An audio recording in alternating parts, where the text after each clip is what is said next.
Hey guys, how's it going? Today we are going over kale. Who loves kale? Whether it's on the smoker, in a salad, in a smoothie, yes, I said it, a kale smoothie, or any other way that you can eat this stuff is absolutely delicious. I really have grown to appreciate some kale here in the backyard farm when it has that fresh, crunchy, crispy texture and the crinkles and all the things that are going on with kale are absolutely amazing in my opinion. I definitely fell in love with kale when I realized you could put it on the smoker and make kale chips that are absolutely delicious. It is mind-blowing. The first thing that we're going to be going over is varieties. The second thing that we're going to be going over is location in your garden, which refers to the amount of sun, indirect or direct sunlight that these things are going to be getting. And third off, we're going to talk about some measurements to be able to get the most out of your kale. Fourth off, we're going to be talking about planting spacing and depth. So we're going to put the shortest varieties on the south side and the taller varieties behind it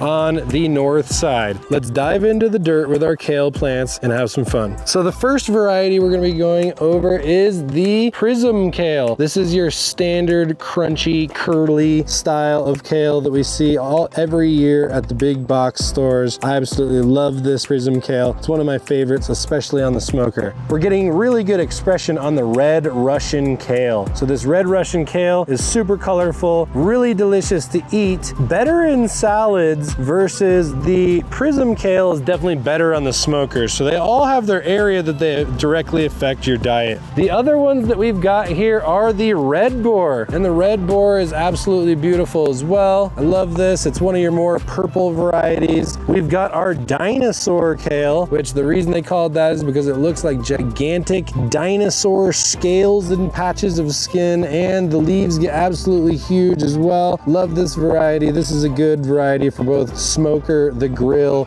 as well as salads. So then we've got our red boar kale, and these three over here are actually a red boar. It's kind of right in between your red Russian and your prism. It's a little bit lighter green, but it still has those really beautiful purple stems, but they're a lot lighter, versus the red Russian is all the way purple, pink, and absolutely beautiful. So we're actually gonna put the red boar up here in the middle, right next to the other red boar. So we're gonna do a maximum of 5 kale plants here in this 3x3 area. So the next two that we're gonna do are the dinosaur. We're gonna go ahead and plop those dinosaur exactly where they should go. And we're gonna go ahead and throw this other red boar right back here next to the red Russian. It's gonna give us a really cool rainbow effect in this bed here. And now that we've talked about our varieties as well as our spacing, now we're gonna talk about where this is in the garden. This particular location in the garden is one of the most shaded areas. It gets a lot of morning shade because of the trees. It also gets a lot of afternoon shade because of these other trees, and especially once the tomato plants start growing up, it just has a lot of shade over here in general. So that's actually perfect for kale. Kale doesn't like to have a ton of sun, just like most leafy greens. It can stand it. Its leaves can get really big, and at the end of the year, it'll be soaking up the front part of the sunshine in this bed really, really easily. If you want it to grow a tiny bit slower and be a little bit softer tissue, you want to keep it out of the sun. A lot of times people don't like really thick, crunchy, textured kale. They want all of the flavor of the kale, but they want it to be a little bit softer. That directly goes to the amount of sun exposure that you have. Now let's talk about irrigation and feeding frequencies.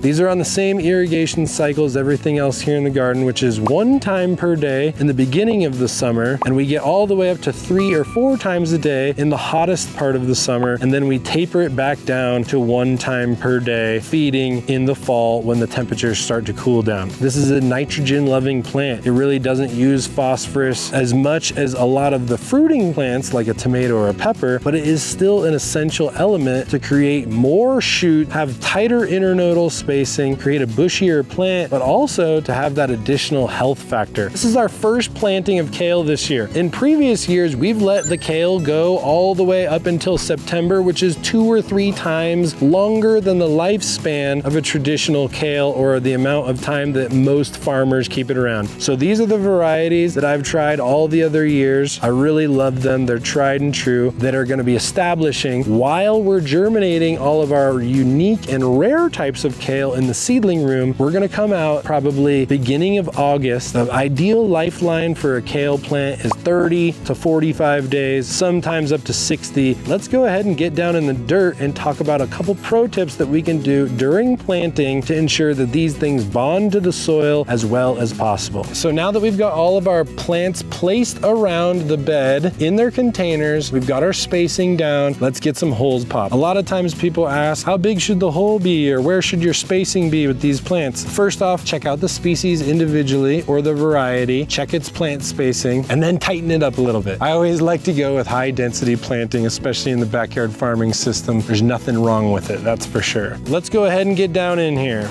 So it's also a really good opportunity to inspect your soil, but that's what's nice about these hand rakes is you can make a pretty precise little deep little hole right where you're gonna want to put your pot. You've got the exact perfect spacing. You can check your alignment, let it kind of sit in there a little bit, and go ahead and pop the rest of these holes, and then we're gonna show you the magic that we do to these plants before we do our final set. First off, I bought really good soil when I put this garden in, but this bed has been here for probably 6 years now. And look how nice that soil is becoming. I definitely amended it this year. Just gotta keep building and building. This is the thing with commercial agriculture versus organic agriculture. Soil really just continues to get richer and better over time. It's a really amazing system that Mother Nature built with soil, microbes, plants, cover crop, and light. And a whole lot of other things that we don't think about on a daily basis. So now that we've got our spacing out, we've got all of our plants exactly where we want to put them, we've got all of our varieties matched together, we're going to go ahead and get these things down into the soil. But first, I want to talk to you guys about Key to Life microbes. This is an amazing product. It's 15 different species of beneficial bacteria, 2 different species of beneficial fungi, and also 2 very interesting species of streptomyces. It is 5.22 billion CFUs, or colony forming units of bacteria per teaspoon, and all of these bacteria are bound to their feed sources to be able to feed them as they grow and start reproducing. This is an amazing product to be able to use, especially in the root zone of something like a kale. This is going to jumpstart the action of allowing the roots to be able to truly bond to the soil.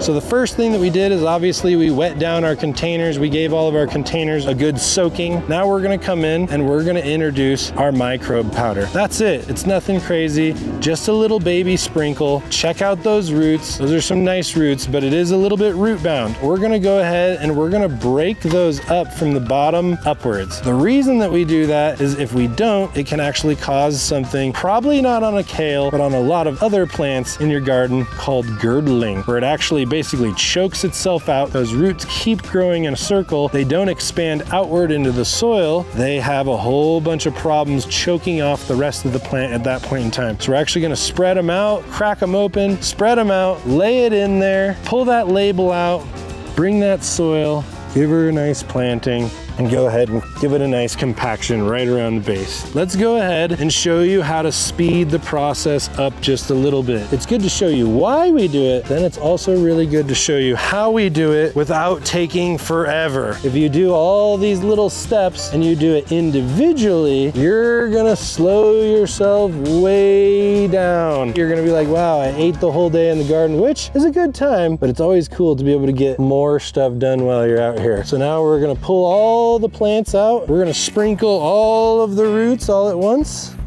On a lot of other videos, you guys might see me use another product called fungi during this process. With these particular plants, we're not gonna use fungi because they're mainly a bacteria using and loving plant. They don't need a lot of phosphorus, like I said earlier. They don't have as much of a fungal relationship. They do have a little bit, but it is way more microbial dominant. Another pro tip is when you've got a curve and a stem, make sure you take that into account with where your spacing is going with everything else. Look how nice that root ball is. That is super root bound. That will end up holding the plant back. You want to go ahead and break up this root system. We always have to think about too, when we take one root and break it, it turns into 2 more root tips that continue to grow. So we actually effectively double the size, at least, of our root system per root that we break. When we're looking at a stem like this and there's a huge curve, you can do a couple different things with that. You can either plant it kind of crooked in the hole and it'll straighten out over time. You can also strategically use that bend to get it away from the rest of the plants in the bed. You can also angle it out into the aisleway or away from the aisleway if you don't like clogged up aisles. I personally love clogged up aisles. It means that I'm growing more plants than even just my bed space, which is always beautiful. In this particular case, I'm gonna plant it just like that, right in the middle, kind of vertical, but also pointing out in toward the aisle a little bit. And I'm gonna do the same thing here. Let's speed it up a little.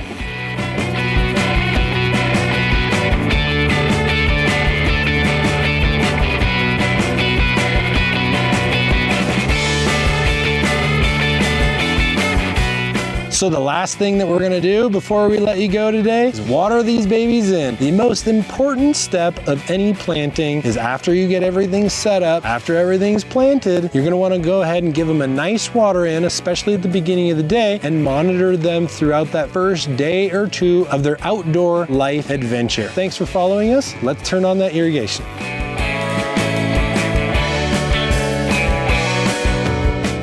Please like and subscribe.